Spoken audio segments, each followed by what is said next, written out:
There was an old wooden chair on the porch. Every evening he sat there. He put the guitar on his lap. He looked out at the dark yard. Then he began to sing very softly, like a man singing only for himself. No one sat beside him. No one listened. The yellow porch light stretched his shadow long across the stone ground below. A long shadow. One shadow. My name is Daniel. I am 34 years old, and I did not know my father could sing. I did not know he had a guitar. I did not know he sat there every evening for 15 years. I did not know what song he sang, or who he sang it for. I only found out after he was gone. My father's name was Robert. He was 71 years old when he died. All his life he was a carpenter, not a famous one, not a business owner, just the man in a small town that people called when they needed a table, a bookshelf, a door frame. He worked with his hands, old machines he had kept for decades, and a kind of patience I never understood when I was a child. His hands were rough. There was always a little sawdust under his nails, even after he washed them. The skin had grown thick over the years the hands of a man used to holding on tight. When he shook someone's hand, people would say, "His hand feels like wood." He did not talk much. Not because he was cold. Not because he had nothing to say. I think, and I only thought about this much later, it was because he did not know where to start. Words were difficult for my father. Like small nails that were too thin, he held them. He never found the right place to put them. I am a software engineer. I live in a city, 6 hours by car from my father's house. My apartment is on the 17th floor. From the window I can see rooftops and small roads below. I live alone. I was married once my wife and I divorced when I was 29. No children. I called my father every Sunday. The call was usually 7 to 10 minutes. We talked about the weather, his health, sometimes the football team we used to watch together when I was small. Then one of us would say, "I have to go," and we said goodbye. I did not know what he did after he put the phone down. I never asked. There was one thing in my father's house I never saw because I never stayed long enough: the guitar. He bought it the autumn I left for university. He put it in the corner of his wood shop, behind a long board leaning against the wall. Nobody knew about it. He did not tell anyone.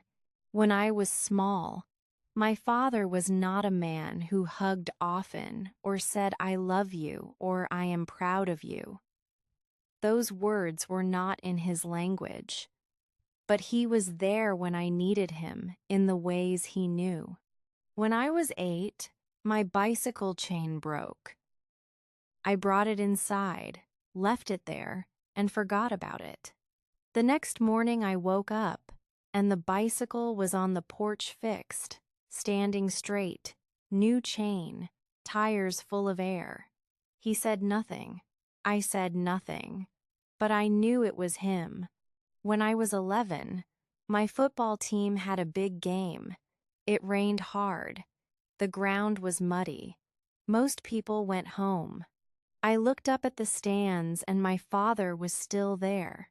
Old blue raincoat, wet hair, a cup of coffee in his hands that had gone cold a long time ago. He did not cheer.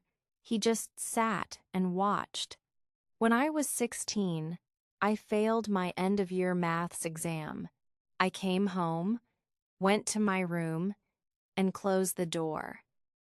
The next morning, I found a small piece of paper on my desk, his handwriting big and slanted. "Try again tomorrow." 3 words. Nothing else. I kept that paper in my drawer for 2 years. The memory I come back to most is the wooden box. One Sunday morning when I was 8, my father came into my room, put a small box on my desk, and walked out. No words, no explanation. I looked at it. Pine wood, smooth and clean, with a small hinge on the lid, and carved into the lid each letter straight and deep my name, Daniel. I stood there looking at it for a while. Then I opened it, empty inside. Just a box to hold the things I wanted to keep. I put small river stones in it, a few bottle caps. The ticket from the first film I ever saw at the cinema. Things worth nothing to anyone else, but to me, they were everything. That box took him weeks to make. I understood that later when I was old enough to know that pine wood does not get smooth on its own, and letters carved by hand do not come out straight unless the person doing it sits a very long time and works very carefully. He said nothing, but he made it. I left home when I was 18. Backpack, bus ticket. My father walked me to the stop. He stood on the front path, hands in his pockets. I got on. I waved. He nodded. The bus moved. I did not look back. 4 years of university, then the city, then work, then marriage, then divorce, then alone again on the 17th floor. Life kept going not badly, just going 1 year after another. Those years, I did not visit often. When I came, I stayed 2 or 3 days. We sat and ate and talked about the usual things: weather, football, the price of petrol, which neighbor had painted their house. No one asked the hard questions. No one said, "Are you really okay?" I thought he was fine. He never complained. He never said the house was too quiet. He never said he missed me. Each time I got ready to leave, he walked me to the car, stood on the front path, and said, "Drive safe." 2 words, every time. I nodded. Then I left. When I was 32, he called me on a Tuesday afternoon, not Sunday, not his usual time. He said, "Nothing is wrong. I just wanted to hear your voice." I was in a meeting. I said, "Dad, I am busy. I will call you back." I hung up. I did not call him back. I forgot. I thought about that call on many nights after lying in the dark, the city loud outside, the ceiling above me, and I could not sleep. Then, one night in October, my phone rang at almost 11. A number I did not know. I answered. A nurse at the county hospital, 9 miles from my father's house. She said, "Mr. Robert fell in his wood shop this afternoon. A small stroke. He is awake. He is not in danger. But his right side is affected. His right hand shakes. His speech is harder now. Does he have family?" I drove through the night. 6 hours. Dark roads, dark fields, small towns all asleep. I kept the headlights on and drove. When I walked into the hospital room, my father was lying on the bed. He looked smaller than I remembered. Maybe it was the white bed, the cold white lights. I do not know. He saw me come in. He tried to smile. The right side of his mouth did not follow completely, but I knew that smile. He tried to say something. The words did not come out right. He looked at me, his eyes were clear. Nothing wrong there, and I saw something in them he wanted to say but could not reach. I held his hand, rough, familiar, shaking a little. I said, "I am here, Dad." He nodded. He closed his eyes. I sat beside the bed and listened to the machines and the footsteps in the hallway, and for the first time in many years, I did not know what to do. No report to fix, no problem to solve. Just this old man, his rough hand in mine, and all the years I had not come home. After he left the hospital, I stayed. Not 2 days like I planned. I called my office and asked to work from home. For a month. Then more. Mornings I cooked. Afternoons I helped him walk slowly, his hand on the wall, sometimes on my shoulder. Evenings we sat at the table. I talked, not the short answers from the phone calls, really talked. About work, about the people I worked with, about things I had thought about for years and never thought to say to him. He listened. He could not say much, but he listened. Sometimes he nodded. Sometimes he looked at me in a way I cannot describe, only that it felt like enough. 1 week after he came home, I began to clean the wood shop. He had not been in since the stroke. Dust on the workbench, cobwebs in the corners. I wanted to clear the floor so he could walk through safely if he ever wanted to come back. I worked from the inside out, wiped the bench, sorted the tools. At the far end of the shop, behind a long board leaning against the wall, I found something I did not expect. A guitar.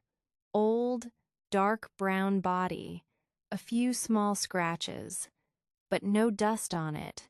The strings were new, still bright.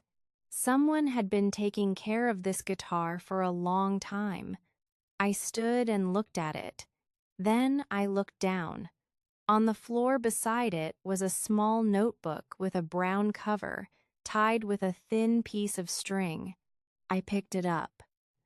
I untied the string. I opened it. Inside, my father's handwriting. The same big slanted letters from the piece of paper that said, "Try again tomorrow." But this was not 3 words.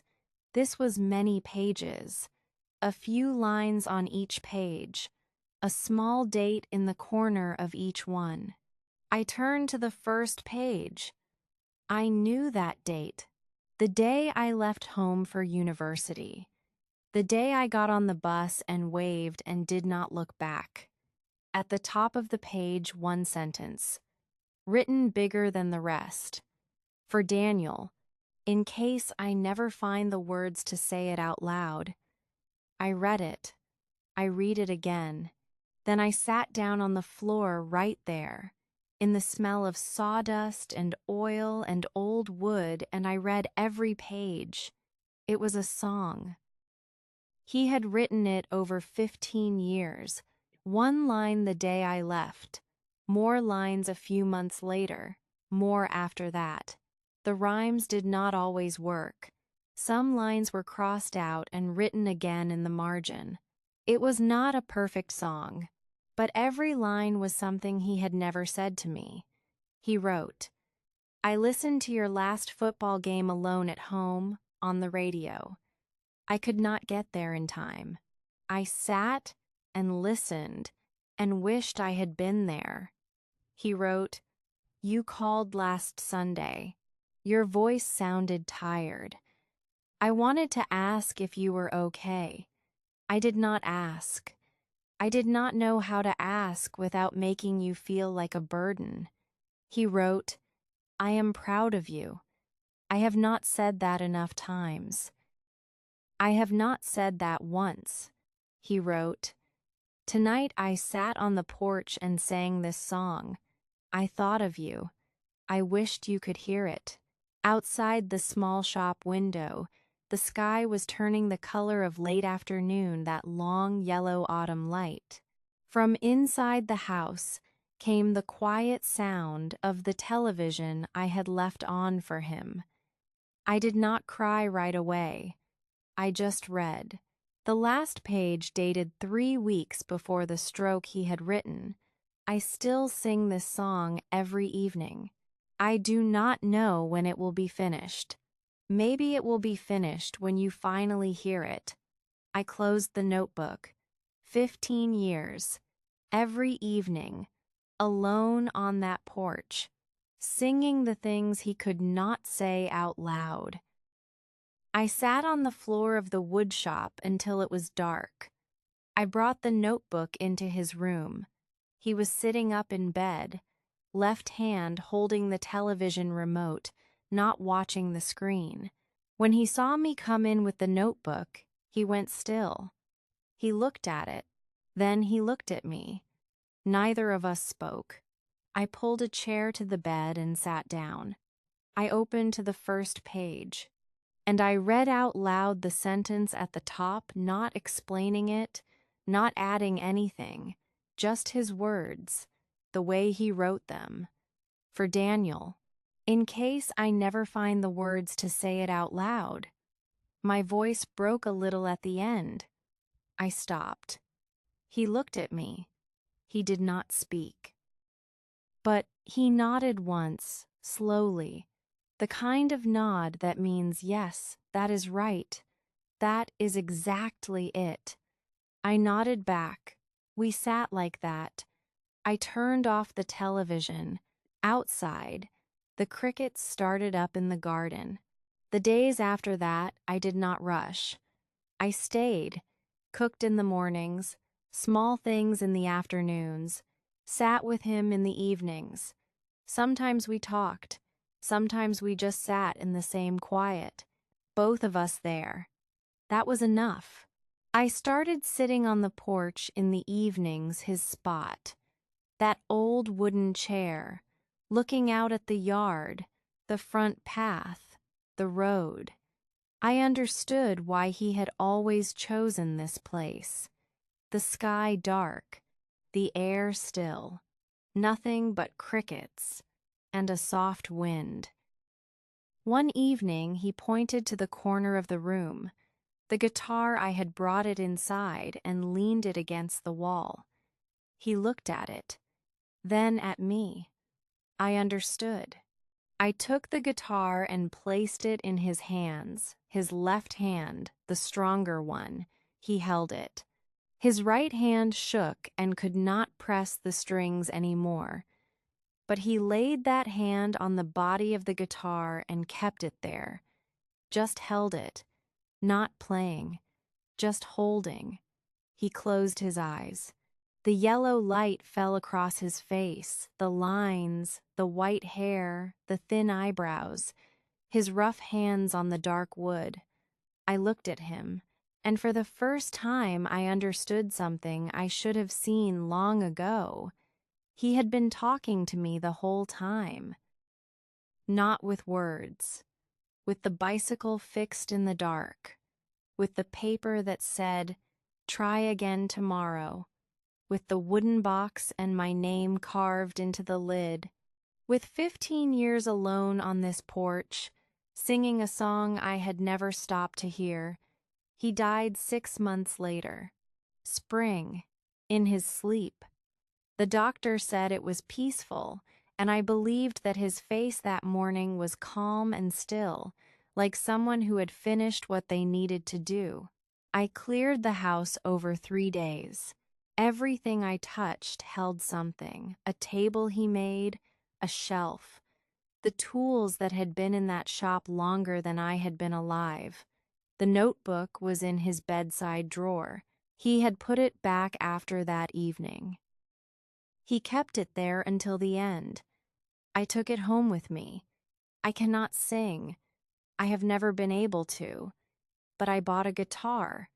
I watched videos online. I learned one chord at a time, slowly, badly. My fingertips sore from the strings. Nobody taught me. Nobody heard me play. But every evening I sat down and picked it up. Not to get good. Not to play the song the right way. Just to sit the way he sat. To hold what he held. To understand, even a little, what those evenings were like for him alone out there in the dark, singing the things he never found another way to say. Sometimes I open the notebook, I read a page, just one, and I hear him. Finally, I hear him. Maybe there is someone in your life doing something like this, something small, something quiet, something they do again and again that you have not really looked at yet. Maybe they do not know how to put it into words. Maybe they have been singing something for a long time and waiting. You still have time. Listen. His son never heard the song until the day he finally listened.